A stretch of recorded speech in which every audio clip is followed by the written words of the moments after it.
نحمده ونصلي ونسلم على رسوله الكريم اما بعد فاعوذ باللہ من الشیطان الرجیم بسم اللہ الرحمن الرحیم۔ اللہ پاک کی حمد و ثنا اور اس کے پیارے محبوب صلی اللہ علیہ وسلم پر کروڑوں درود و سلام۔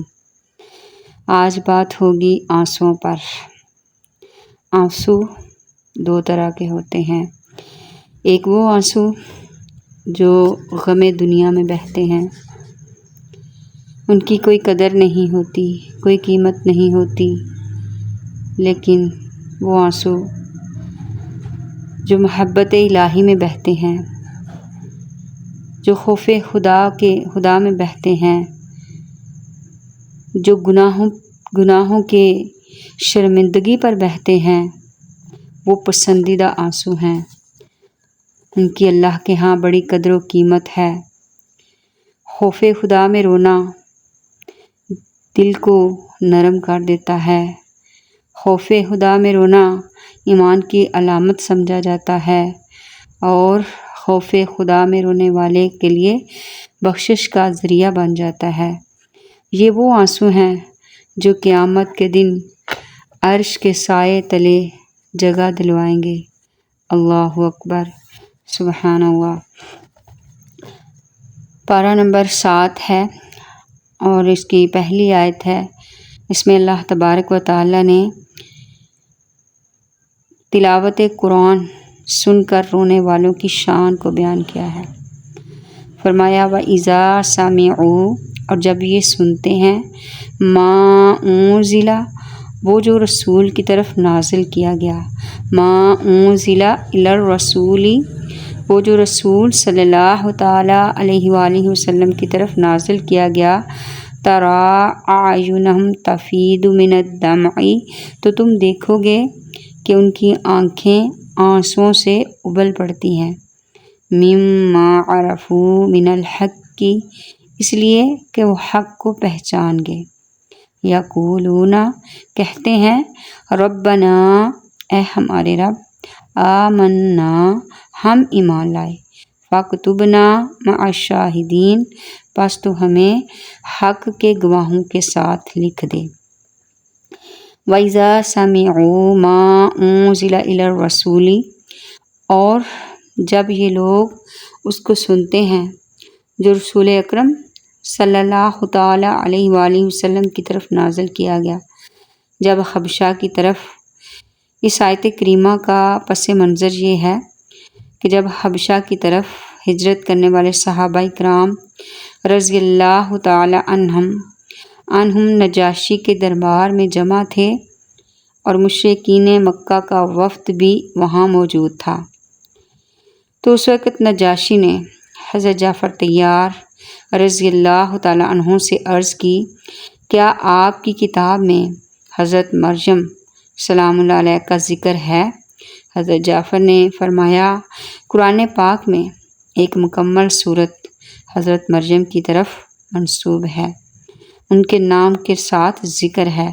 پھر سورہ مریم اور سورہ طٰہٰ کی چند آیات تلاوت فرمائی تو نجاشی کی آنکھوں سے آنسو بہنے لگے، نجاشی کی آنکھوں سے آنسو رواں ہوئے۔ اسی طرح پھر جب حبشہ کا وفد سرکار مدینہ صلی اللہ تعالیٰ علیہ وسلم کی خدمت اقدس میں حاضر ہوا، جس میں 70 آدمی تھے، اور تاجدار رسالت صلی اللہ تعالیٰ علیہ وسلم نے ان کے سامنے سورہ یاسین کی تلاوت فرمائی، تو اسے سن کر وہ لوگ بھی زاروں کی طرح رونے لگے۔ سبحان اللہ، کیوں نہ روتے؟ زبان کلام اللہ ہے اور زبان مصطفیٰ ہے اور سنانے والے میرے آقا دو جہاں ہیں، تو کیوں نہ دلوں پر اترتا۔ اللہ اکبر۔ اس آیات میں ان واقعات کی طرف اشارہ ہے، انہی سب کے متعلق فرمایا گیا کہ جب یہ لوگ اس کو سنتے ہیں جو رسول پاک کی طرف نازل کیا گیا، تو تم دیکھو گے کہ ان کی آنکھیں آنسوؤں سے ابل پڑتی ہیں، ان کی آنکھوں سے آنسو جاری ہو جاتے ہیں۔ کیوں؟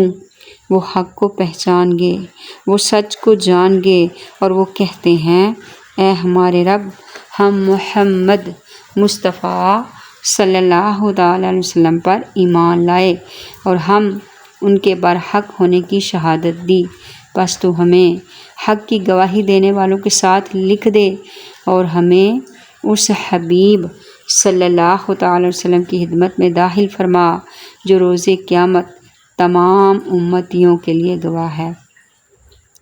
یہ آیت کریمہ ہمیں بتاتی ہے کہ ذکر الہی کے وقت عشق و محبت میں رونا اعلیٰ عبادت ہے، عذاب الہی کے خوف میں رونا افضل عبادت ہے، رحمت الہی کی امید میں رونا اچھی عبادت ہے۔ بہت سے قرآن کے عاشق، قرآن سے محبت کرنے والے، قرآن پاک سے پیار کرنے والے، جو قرآن سے جڑے رہتے ہیں، جو قرآن پاک کو سمجھ کر پڑھتے ہیں، جو قرآن پاک کو سے محبت کرتے ہیں، قرآن کی تلاوت کرتے ہوئے جھومتے ہیں۔ یہ قرآن کریم سے لذت و سرور حاصل ہونے کی وجہ سے ہوتا ہے، یہ قرآن کریم سے چاشنی اور مٹھاس حاصل ہونے کی وجہ سے ہوتا ہے۔ جس طرح صبح کے وقت خوشگوار ہوا چلنے سے نرم شاخیں حرکت کرتی ہیں، اسی طرح تلاوت قرآن کرنے والے، تلاوت قرآن سننے والے رحمت الہی کی نسیم سے ہلتے ہیں، رحمت الہی سے جھومتے ہیں، ان کے دلوں کو سرور آتا ہے، ان کے دل سکون پاتے ہیں، ان کے دلوں کو قرار ملتا ہے۔ سبحان اللہ۔ قرآن کریم دیکھیں ہمارے دلوں کو روشن کرنے کے لیے آیا، ہمارے چہروں کو روشن کرنے کے لیے آیا، ہماری روحوں کو زندہ کرنے کے لیے آیا، اور آج ہم ہیں کہ قرآن کو پڑھتے بھی ہیں، سنتے بھی ہیں، لیکن ہمیں رونا نہیں آتا، ہمارے دل نرم نہیں ہوتے۔ اللہ اکبر۔ وہ عیسائی ہو کے انہوں نے جب تلاوت قرآن سنی تو وہ رونے لگے۔ اس کی کیا وجہ ہے کہ آج ہمیں رونا نہیں آتا؟ اس کی وجہ یہ ہے کہ ہم نے قرآن کو کبھی سمجھ کے پڑھا نہیں، قرآن کو کبھی ہم نے اپنے دل میں اتارا نہیں، قرآن کو جس طرح پڑھنا چاہیے اس طرح ہم نے پڑھا نہیں۔ قرآن کی تجوید کو بھی سیکھنا ہے، قرآن کے معنی و مطالب کو بھی سیکھنا ہے، قرآن کے مقصد کو بھی سمجھنا ہے، تو انشاءاللہ جب اس طرح قرآن کی تلاوت ہوگی تو قرآن پڑھنے والوں کے دل نرم ہوں گے اور پھر رونا آئے گا۔ حضرت اماں عائشہ صدیقہ طیبہ طاہرہ سے مروی ہے، جو قرآن پڑھنے میں ماہر ہے وہ کرامن کاتبین کے ساتھ ہے، اور جو شخص رک کر قرآن پڑھتا ہے، یعنی اس پر مشکل گزرتی ہے، تکلیف کے ساتھ پڑھتا ہے، تو اس کے لیے دوہرا اجر ہے۔ سبحان اللہ۔ پھر ایک اور مقام پر اللہ کریم جل جلال وحدہ لا شریک اپنے پاک کلام کے پڑھنے والوں کی شان کو بیان کرتے ہوئے فرماتا ہے، وَمِمَّنْ هَدَيْنَا، جن کو ہم نے ہدایت بخشی، وَاجْتَبَيْنَا، اور برگزیدہ کیا، وَهَدَيْنَا إِذَا تُتْلَى عَلَيْهِمْ آيَاتُ الرَّحْمَنِ، تو ان کا حال یہ تھا کہ جب رحمان کی آیات ان کو سنائی جاتی ہیں تو فرمایا خروا سجدا وبکیا، تو روتے ہوئے سجدے میں گر پڑتے ہیں۔ ایک دوسری آیت میں فرمایا اللہ نے سب سے اچھی کتاب اتاری کہ ساری ایک جیسی ہے، بار بار دہرائی جاتی ہے، اس سے ان لوگوں کے بدن پر بال کھڑے ہو جاتے ہیں جو اپنے رب سے ڈرتے ہیں، پھر ان کی کھالیں اور دل اللہ کی یاد کی طرف نرم ہو جاتی ہیں۔ اللہ اکبر۔ دل کو گناہوں کی سختی سے نرم کرتا ہے رونا، دل کو گناہوں کی سختی سے نرم کرتا ہے رونا، اللہ کی رحمت اور مغفرت کا باعث بنتا ہے رونا، قیامت کے دن عرش کے سائے تلے جگہ دلواتا ہے، خشیت الہی انسان کو معصیت سے دور کرتی ہے۔ اللہ اکبر۔ جس دل میں خوف خدا کے آنسو بہتے ہیں وہاں اللہ کی رحمت کے چشمے اترتے ہیں۔ خوف خدا میں رونا ایک عظیم نعمت اور دل کی نرمی کی علامت ہے۔ جب بندہ اپنے رب کے خوف سے آنسو بہاتا ہے تو یہ اس کے ایمان کی پختگی اور دل کے زندہ ہونے کی دلیل ہے۔ ہے۔